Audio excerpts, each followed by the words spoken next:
Much, please, please. Big day is a big day. And I want to thank our great Vice President for your fearless and tireless commitment to fulfilling America's destiny in space. Thank you very much, Mike. Great job. Great job. We're also grateful to Mike's wonderful wife, Karen, for being here and for all she does for our country. Thank you. Thank you, Karen. Before going further on this exciting day for all America in space, I want to say a few words about the situation in Minnesota. The death of George Floyd on the streets of Minneapolis was a grave tragedy. It should never have happened. It has filled Americans all over the country with horror, anger, and grief. Yesterday, I spoke to George's family and expressed the sorrow of our entire nation for their loss. I stand before you as a friend and ally to every American seeking justice and peace. And I stand before you in firm opposition to anyone exploiting this tragedy to loot, rob, attack, and menace. Healing, not hatred, justice, not chaos, are the mission at hand.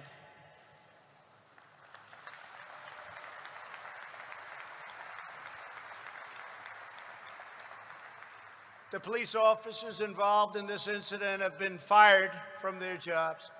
One officer has already been arrested and charged with murder. State and federal authorities are carrying out an investigation to see what further charges may be warranted, including against, sadly, the other three.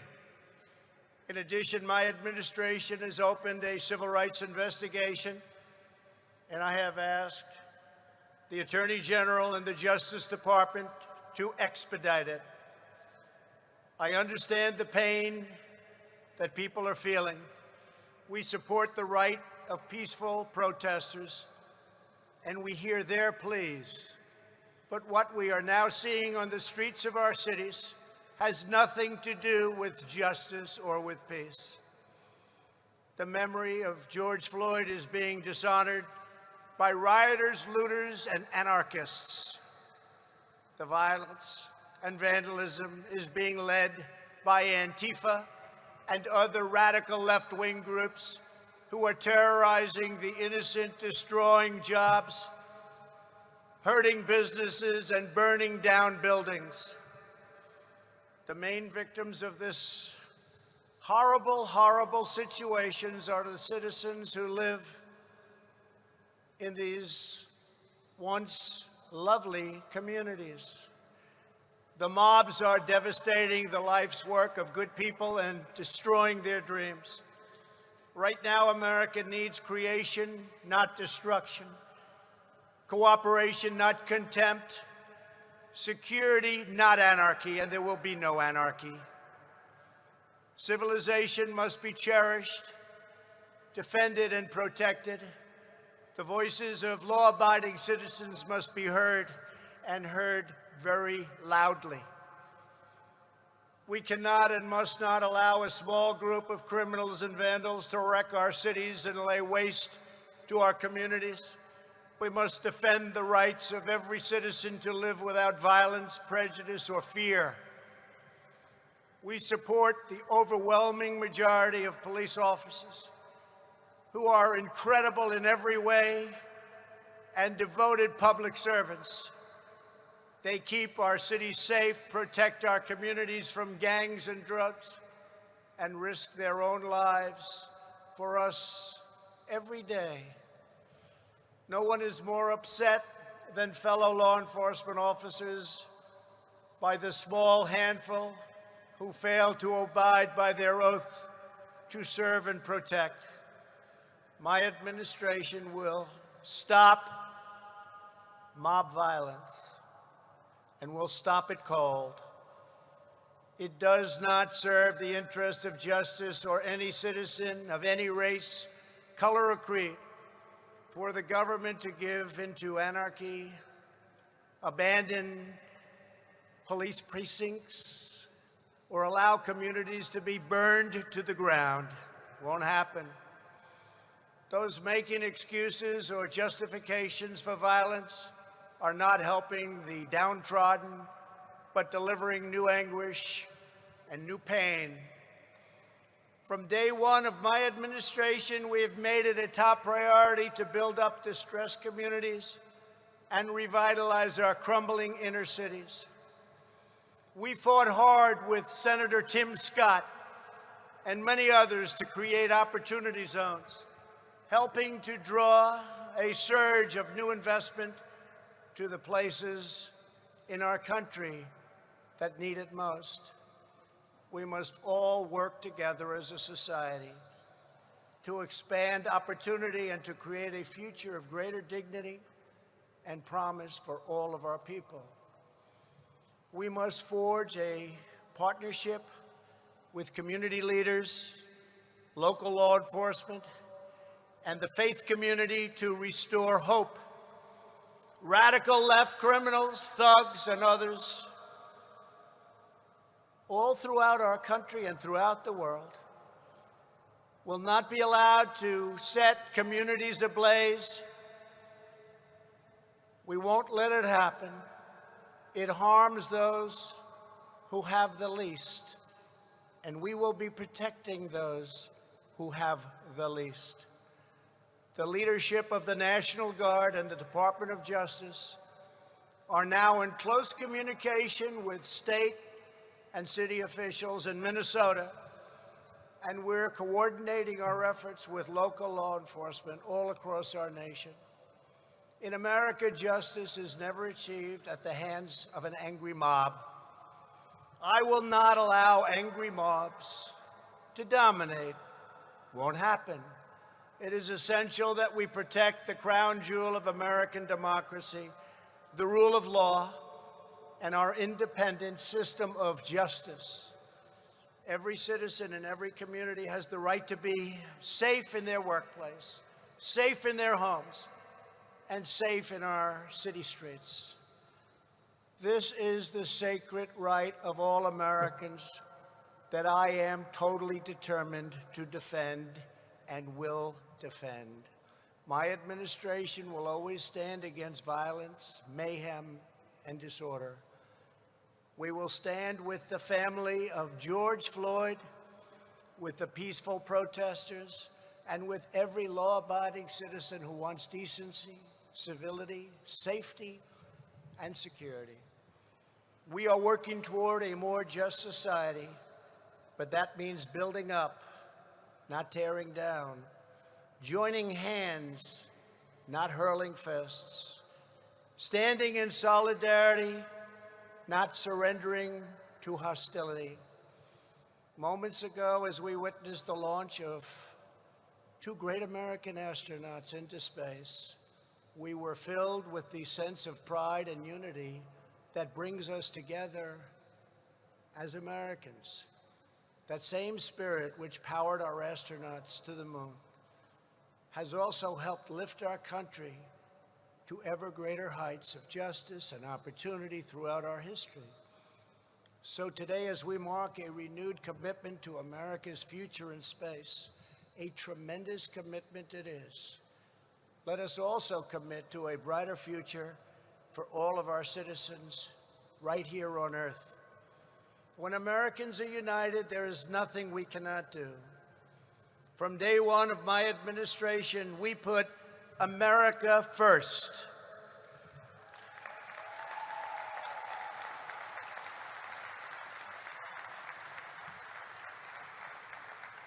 This afternoon, I am delighted to be with you at Cape Canaveral in this storied home of American daring, aspiration, and drive. This is the first big space message in 50 years. Think of that. And it is an honor to be delivering it. Today, as we gather in this special place to celebrate not only the launch of a new spacecraft, but also our nation's bold and triumphant return to the stars, It's a special day. Moments ago, the world bore witness to the flight of the first new manned U.S. spacecraft in nearly 40 years since the space shuttle launched in 1981, a long time ago. I am thrilled to announce that the SpaceX Dragon capsule has successfully reached low Earth orbit and that our astronauts are safe and sound.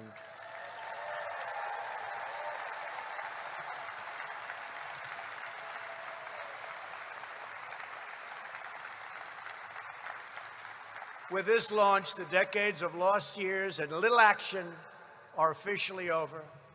A new age of American ambition has now begun. Past leaders put the United States at the mercy of foreign nations to send our astronauts into orbit. Not anymore. Today, we once again proudly launch American astronauts on American rockets, the best in the world, from right here on American soil.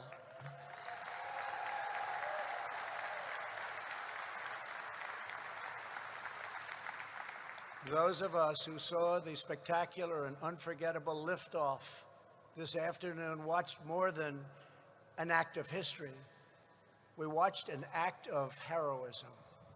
Every time our astronauts climb aboard a rocket, which is many, many stories of only engine and fuel, and vault across the sky, they display breathtaking valor. What Colonel Douglas Hurley and Colonel Robert Behnken did this afternoon was pure American genius and courage.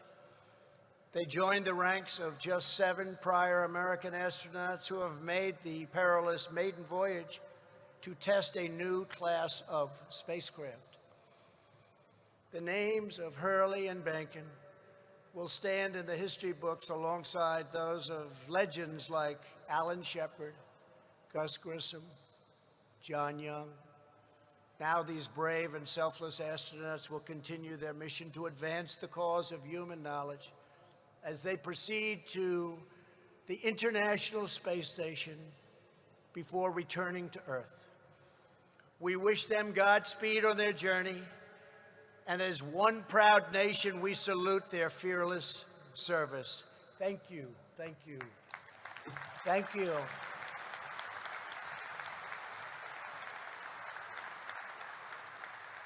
I also want to send our nation's gratitude to the wives of these valiant astronauts, both of whom are astronauts themselves, Karen Nyberg and Megan MacArthur. We join them in praying for our heroes' safe return. As you know, this spring our nation has endured the pain and hardship of a global pandemic. As we usher in a new era of manned spacecraft, we are reminded that America is always in the process of transcending great challenges. Our nation is blessed with limitless reserves of talent, tenacity, and resolve. The same spirit of American determination that sends our people into space will conquer this disease on Earth. Should have never happened. Nothing, not even gravity itself, can hold Americans down or keep America back. We are grateful to NASA Administrator Jim Bridenstine and Director of Kennedy Space Bob Cabana for welcoming us this evening. Very special. Thank you very much. Thank you. Thank you. Thank you. Great job. Great job. Come a long way in 3.5 years, Jim, haven't we? A long way. To the incredible men and women of NASA, from here at Kennedy Space Center to the Johnson Space Center in Texas, we love you too. To NASA Plum Brook Station in Sandusky, Ohio, thank you all for working so hard to make this day a reality. We have many other great days almost ready to happen. Also with us are many members of my cabinet, including our great new DNI, John Radcliffe. Thank you, John. Thank you. We have a great friend of mine, special man, ran a great, great campaign, Governor of Florida, Ron DeSantis. Thank you, Ron. Thank you, Ron. Your senators, Rick Scott and Marco Rubio. Thank you very much. Thank you. Thank you. Thank you. Leader Kevin McCarthy. Kevin, thank you very much. Great job you do, Kevin. And Representatives Matt Gaetz, John Rutherford, Michael Waltz, Bill Posey, Gus Bilirakis, Daniel Webster, Brian Mast, Elise Stefanik, Bill Flores, Brian Babin, Rodney Davis, Roger Marshall, and Stephen Palazzo. Thank you very much. Thank you. What a great group of people. They're warriors. They're really warriors. They helped so much get this done and so many other things. With us also is our Air Force Chief of Staff, General David Goldfein. General, thank you very much. Thank you. Thank you, General. Thank you. And Chief of Space Operations, the first ever named, and now a member of the Joint Chiefs of Staff, because we created the United States Space Force. General Jay Raymond, thank you very much, Jay. Thank you, Jay. And senior members also of our great United States military. It's never been stronger than it is right now. Also, Attorney General of Florida, Ashley Moody, and Chief Financial Officer of Florida, Jimmy Patronis, and many other distinguished guests. Thank you very much for being here. We appreciate it. I especially want to congratulate someone who truly embodies the American ethos of big thinking and risk-taking. After achieving success as an internet entrepreneur, he could have spent his fortune doing anything, including yachting, lots of things. He could do lots of things. But in 2002, he began pouring tens of millions of dollars of his own money into research and development for a new rocket. He's a little different than a lot of other people. He liked rockets. He assembled a crew of some of the greatest minds and talent in American aerospace.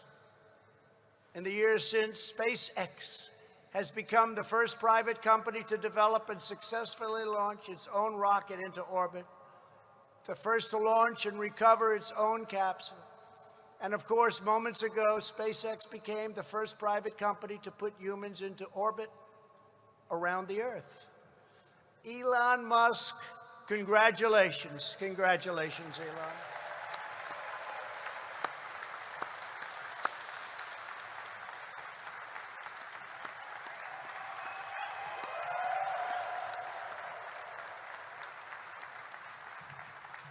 Thanks, Elon. For Elon and 8,000 SpaceX employees, today is the fulfillment of a dream almost 2 decades in the making. For years on end, they have worked hand in hand with NASA, sculpting aluminum, tightening valves, tuning nozzles, testing parachutes, and filling massive tanks with thousands and thousands of pounds of kerosene and liquid oxygen. Today, the groundbreaking partnership between NASA and SpaceX has given our nation the gift of an unmatched power, a state-of-the-art spaceship to put our astronauts into orbit at a fraction of the cost of the space shuttle, and it's much better. From now on, the United States will leverage the fast-growing capabilities of our commercial sector and the finest pieces of real estate on Earth, which you need very badly to send U.S. astronauts into space. Under NASA's Commercial Crew Program, we will use rockets and spacecraft designed, built, owned, and launched by private American companies. at a fixed price for the American taxpayer. Today's launch makes clear the commercial space industry is the future. The modern world was built by risk takers and renegades, fierce competitors, skilled craftsmen, captains of industry who pursued opportunities no one else saw and envisioned what no one else could ever think of seeing. The United States will harness the unrivaled creativity and speed of our private sector to stride even further into the unknown. This launch also marks an exciting turning point for NASA. This agency will now focus its unmatched expertise like nobody's ever seen, and power and integrity to do what NASA does better than anyone else, and it's not even close. Embark on the most difficult, most daring, most audacious missions in the history of humankind. When I first came into office 3.5 years ago, NASA had lost its way, and the excitement, energy, and ambition, as almost everybody in this room knows, was gone. There was grass growing through the cracks of your concrete runways. Not a pretty sight, not a pretty sight at all. The last administration presided over the closing of the space shuttle and almost all of the giant facility that keeps so many people working, so many brilliant minds going. People were crying, they were devastated, but now it's the greatest of its kind anywhere in the world and will get greater and greater with years to come. I promise you that.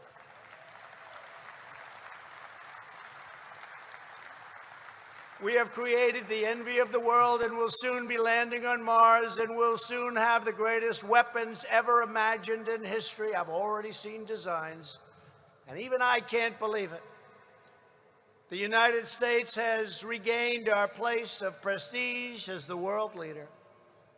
As has often been stated, you can't be number one on Earth if you are number two in space.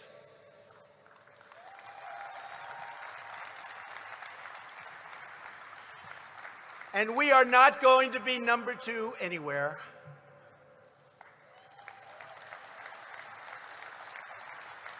Nowhere is this more true than with our military, which we have completely rebuilt. Under my administration, we have invested $2.5 trillion in new planes, ships, submarines, tanks, missiles, rockets, anything you can think of. And last year, I signed the law creating the sixth branch of that already very famous United States Armed Forces, the Space Force. For every citizen who has eagerly waited for America to reignite those engines of will, confidence, and imagination that put a man on the moon, I stand before you to say, you need wait no longer. Through NASA's Artemis program, the United States is preparing for a crewed mission to Mars. Earlier this week, I saw the Orion capsules being worked on in this building. As part of the Artemis Moon to Mars program, those capsules will soon return Americans to lunar orbit for the first time in over 50 years, half a century. By 2024, our astronauts will return to the lunar surface to establish a permanent presence and the launching pad to Mars.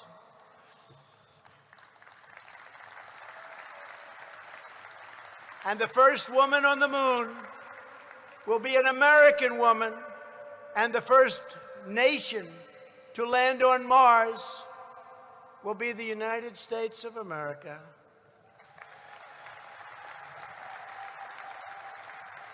Since I signed the order to establish these goals shortly after taking office, We have made rapid gains. A new 22,000-pound capsule is already built. The next generation of spacesuits are already made. Colossal rockets are now being tested. And the contracts for 3 separate lunar landers have been awarded and signed, and they are magnificent. In the years ahead, America will go bigger, bolder, further, faster, and America will go first. America will always be first.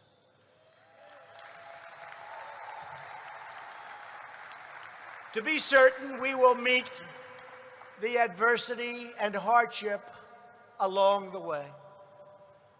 There may even be tragedy because that is the danger of space. There's nothing we can do about that.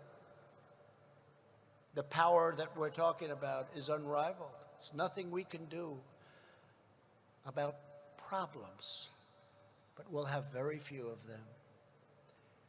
We will confront all of those challenges, knowing that the quest for understanding is the oldest and deepest hope in our souls. The innate human desire to explore and innovate is what propels the engines of progress and the march of civilization. We will preserve and persevere, and we will ensure a future of American dominance in space. To that end, over the last 3 years, I reestablished the National Space Council. I issued a directive cutting red tape for innovative space companies such as SpaceX. We created the world's first comprehensive space traffic management system.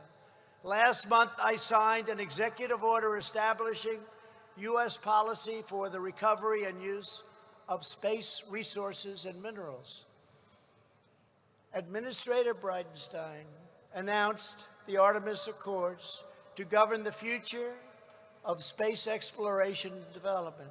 Together, we will assert America's rightful heritage as the greatest spacefaring nation on the planet, and already it's not even close. In the half a century since the United States stopped sending astronauts to deep into space, 1972, no other country has ever done it.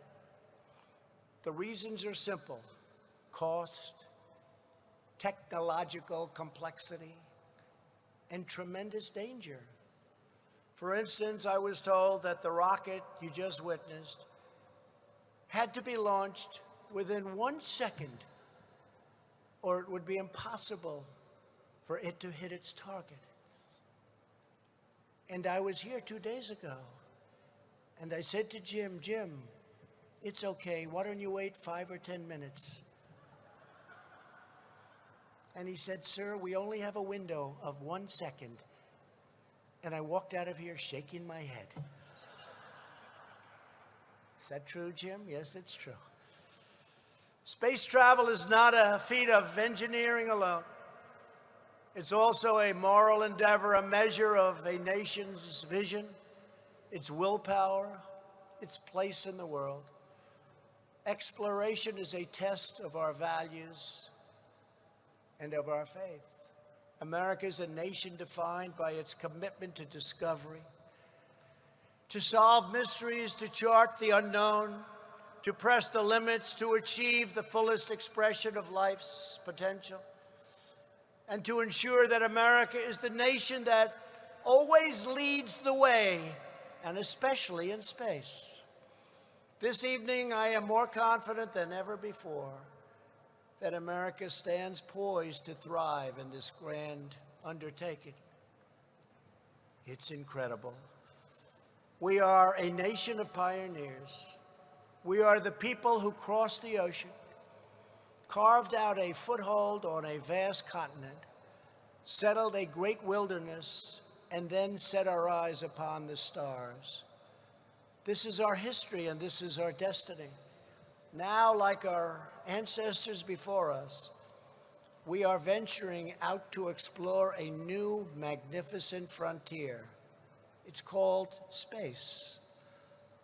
Our most daring feats, our most epic journeys, our biggest adventures, and our finest days are just beginning. America's proudest moments are still ahead. We are on the verge of our most exciting years, and next year may be the most exciting of all. You just watch. So today, as our brave American astronauts shake the Earth and blaze a trail of fire and steel into the heavens, we proclaim for all to hear that we have not yet tested the full strength of the American character, and the world has not yet seen the full glory of the American spirit. For our country, for our children, and for humanity's march into the stars, the best is yet to come.